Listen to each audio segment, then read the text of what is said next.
The movie is set in an alternate world where black people have taken up all the liberties. They are considered the superior race, while the whites are frowned upon and are given menial jobs. The blacks are responsible for much of the scientific discoveries, the majority of the country's economy, and their contribution in the field of music, cinema, and art. On the contrary, the whites are regarded as problem-causing people who are involved in illicit dealings, violence, and other serious crimes. The movie opens up with a group of black people enjoying dinner at a wealthy businessman, Thaddeus Thomas's house. While having dinner, Thaddeus talks about the white people with his business partners and mentions that they are genetically inferior to them and deserve to be deprived of a good quality of life. The scene then shifts to a white candy factory where we are introduced to the main character and a laborious worker, Pinnock. After completing the working hours to be in the good books of the black seniors, Pinnock accepts the task of delivering a package to Thaddeus's residence. On the way, he comes across a rich neighborhood, which consists of exclusively black people. Moments later, Pinnock arrives at the entrance of Thaddeus's residence and is allowed to enter by a white female servant. Trying to deliver the package, Thaddeus climbs up the stairs and stands in front of the house. While waiting for someone to receive the package, Pinnock starts looking around the big mansion. Surprisingly, he notices Thaddeus's wife, Megan, at the window, naked. Thaddeus, who is speaking over a phone, catches Pinnock peeping at his wife and becomes enraged. After delivering the package, Pinnock drives to his house and on the way, notices some white people being bullied by the black police officers. Later, he arrives home and makes a failed attempt to try and stop his rude neighbors from making loud noise while partying. Pinnock then enters his house, where he is greeted by his little son, Donnie. Following this, Pinnock's wife Marcia also arrives there with their little daughter and welcomes him home. Together, they prepare dinner, and Pinnock promises that he will get a promotion soon so that they can shift to a better neighborhood. On the other hand, there is a gathering at Thaddeus's house. Once the discussion is over, Thaddeus stops the VP of the candy factory, Lionel, and suggests he send someone else other than the peeping guy to deliver his package the next time. The following day, after finding that the foreman's position at the factory is vacant, Pinnock visits Lionel's office and requests that he promote him. Lionel takes his request casually and tells him that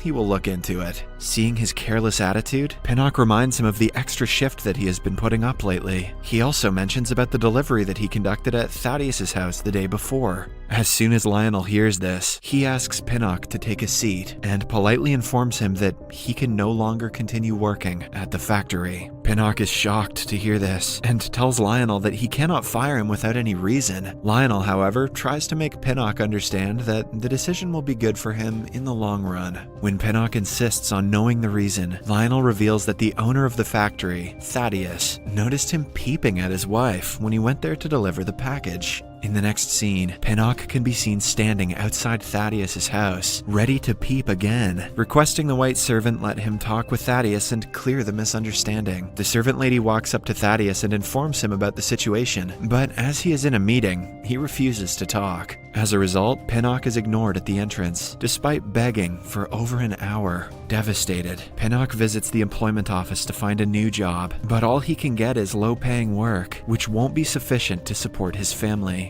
Later, as he drives toward his home, exhausted, his car breaks down in the middle of the road and he is forced to walk. Just then, some police officers arrive and ask him to put his hands behind his head. They force him down and ask him to show his ID, as his appearance matches with a high-profile robber. As the commotion goes on, some white people gather around the place and demand the officers leave Pinnock alone. Soon, they start throwing wine bottles at the police, and as a result, they get enraged and beat up Pinnock before driving away. Following this, Pinnock arrives home injured, and Marcia is shocked to see him in this condition. Pinnock briefs her about the injustice he just suffered, and in turn, Marcia informs him that the landlord has threatened them to evacuate the house if they fail to pay their rent soon.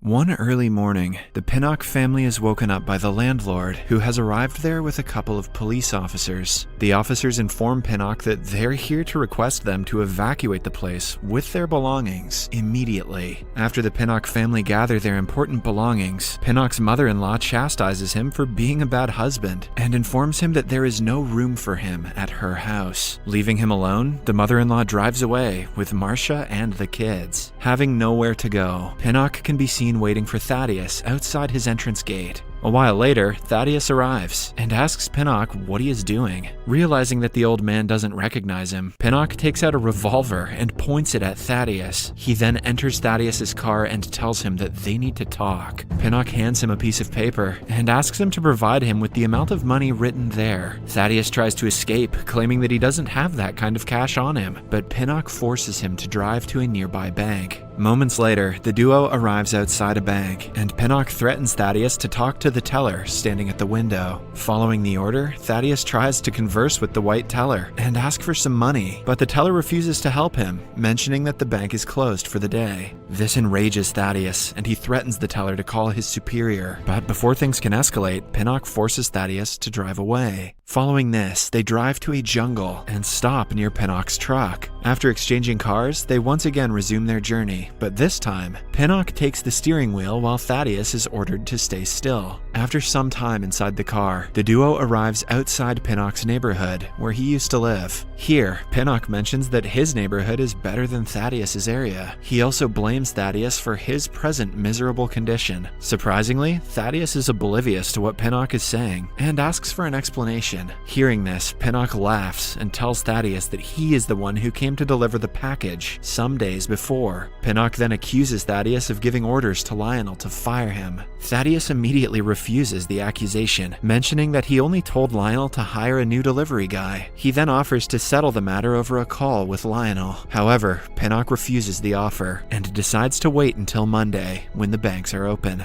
In the next scene, Pinnock takes Thaddeus to a local restaurant and buys some food there. At the same time, some white boys arrive and start cursing loudly. The restaurant owner tries to send them away, but the boys refuse to move. Later, when the boys stare at Thaddeus, Pinnock suggests that they leave the place. As they are walking out of the restaurant, the white boys block their way and capture them. Pinnock tries to take out his gun, but one of the boys hits him, throwing away his gun. Hearing the commotion, the elderly restaurant owner walks outside holding a rifle and shoots at one of the white boys, killing him instantly. Seeing this, the boys become terrified and flee the place. Meanwhile, Pinnock picks up his gun and prepares to leave, but Thaddeus, who is still in shock at what he just saw, keeps on staring at the corpse. Following this, Pinnock takes Thaddeus to an abandoned building and asks an old man, Stanley, to let them stay for the night. At first, Stanley refuses, claiming that he is scared of black men, but when Pinnock fires his gun in the air, Stanley realizes he's afraid of all men, and he reluctantly agrees. The next day, Pinnock again takes Thaddeus to the nearby local restaurant for dinner. There, Thaddeus asks Pinnock to let him make a phone call and inform his family that he is alright. He also tells Pinnock that he will fulfill his demands and requests that he let him go. However, Pinnock tells him that he cannot release him, as he doubts that he will inform the police. Moments later, when Pinnock goes to the counter to refill his soda cup, Thaddeus runs away, prompting Pinnock to chase him. In the next scene, Thaddeus deceives Pinnock by entering one of the roadside house premises. After he realizes that Pinnock has run past the house, he walks up to the house's door and knocks on it a couple of times. When no one opens the door for a while, Thaddeus breaks the door glass and gets inside. There, he finds a telephone and immediately calls his wife, Megan. He tells her to call the cops, but when Megan asks about his location, he is clueless. Suddenly, a white girl walks up to him and recognizes him as a robber. She calls her father, informing him that someone has broken into their house. Thaddeus tries his best to make the girl understand that he is not a robber, but the girl picks up a gun and points it at him. In no time, her father arrives, and sensing the danger, Thaddeus throws a box at his head, injuring him. Seeing this, the little girl shoots at Thaddeus, but misses by an inch, causing the perpetrator to run away. Meanwhile, Pinnock hears the gunshot and rushes towards the house. When he arrives there, the father informs him that a black guy broke into their house and has escaped. Following the direction provided by the father, Pinnock finally spots Thaddeus. After a bit of chasing, Pinnock successfully manages to catch Thaddeus and bring him to the abandoned building. On their way, Thaddeus tells Pinnock that rather than complaining about his lost job, he should move on with his life and try to find a new job instead. He accuses Pinnock of failing to accept the circumstances and trying to get away with it. Unfortunately, this further enrages Pinnock, and he is compelled to tape up Thaddeus's hands and tie him around a wooden pole. This time, he also wraps a thick piece of cloth around Thaddeus's mouth so that he does not speak. On the other hand, the police arrive at the broken house and start searching for Thaddeus around the area. At the same time, Stanley arrives and informs Pinnock to run away from the building, as the cops are looking for him everywhere. He also suggests Pinnock let Thaddeus go, as he is not injured and the police might reduce his sentence for this. Despite this, Pinnock is adamant on waiting until Monday and refuses to relinquish Thaddeus. Just then, when he takes a look at Thaddeus, he finds him gagging and coughing. Afraid, Pinnock approaches Thaddeus and opens his taping and the cloth wrapped around his mouth. Unfortunately, Thaddeus is already unconscious by this time. Seeing this, Stanley starts packing up his clothes and prepares to leave. However, Pinnock cannot leave Thaddeus in this condition, so he presses his chest to revive him. After a couple of attempts, Thaddeus finally starts breathing. Despite everything that they have been through, Pinnock tells Stanley that they should take Thaddeus to the hospital. Moments later, Thaddeus can be seen inside Pinnock's truck, en route to the hospital. Sadly, the truck breaks down. Desperate to help Thaddeus, Pinnock gets out of his truck and asks her to lift with other people. One lady offers to help them, but when she notices a black man being dragged out of Pinnock's car, she drives away.